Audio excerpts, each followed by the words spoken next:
Hi everyone, welcome to this week's CCASA Public Policy Podcast. Just a few updates from the state session. The hearsay exception bill that we've talked a lot about regarding statements, out-of-court statements from people with developmental disabilities passed its second reading yesterday. So we're really excited about that. It'll have its third and final Senate reading, and then we'll be on to the governor to be signed. The human trafficking and prostitution bill that we've talked about also passed its third reading in the Senate. It will go through a reconciliation process with the House regarding an amendment, but we feel really good about the bill as well as the amendment and are excited that will soon be on its way to the governor as well. Just also wanted to mention to folks that Senate Bill 78 had its hearing this week. That was regarding protections for at-risk or aging adults. A couple pieces of that bill that we're really interested in. One would be to set up an elder abuse task force.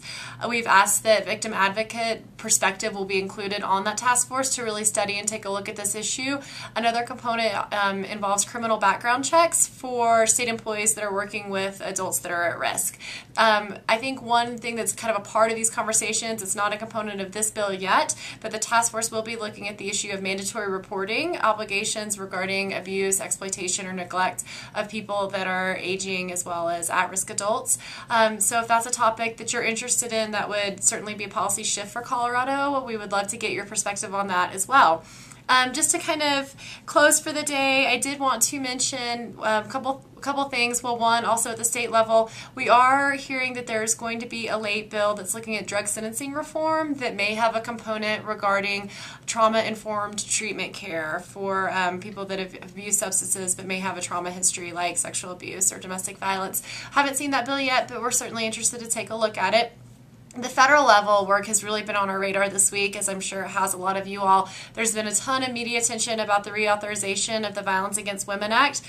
Some good stories on the New York Times, also major news outlets reporting on some of the divisions going on. So I just want to thank our Colorado delegation. We've actually been in touch with Senator Bennett's office. They called us yesterday to touch base about the reauthorization and what they're doing to ensure that it's going to be passed in entirety. So we feel really good about that. But I just want to encourage folks to visit forvawa.org and then to read the slides at the end of this presentation. So as you all have heard, there's a lot of partisan debates going on right now, and some of the compromises that are being proposed we really feel will not serve victims in our state, and they will absolutely adversely affect service providers as well. So the last couple slides talk about what some of those compromises are and why we really want to make sure that the real VAWA, Senate Bill 1925, is what is passed. We'll be asking you for more and more help as we go through this process, as we get through the Senate, hopefully at the end of the month, and then on to the House. Our work is really cut out for us, but it's just absolutely imperative that Senate Bill 1925 is what's passed in entirety. So thanks for all that you do, and enjoy this warm weather, and contact us at any time with your questions or comments or concerns regarding our public policy efforts.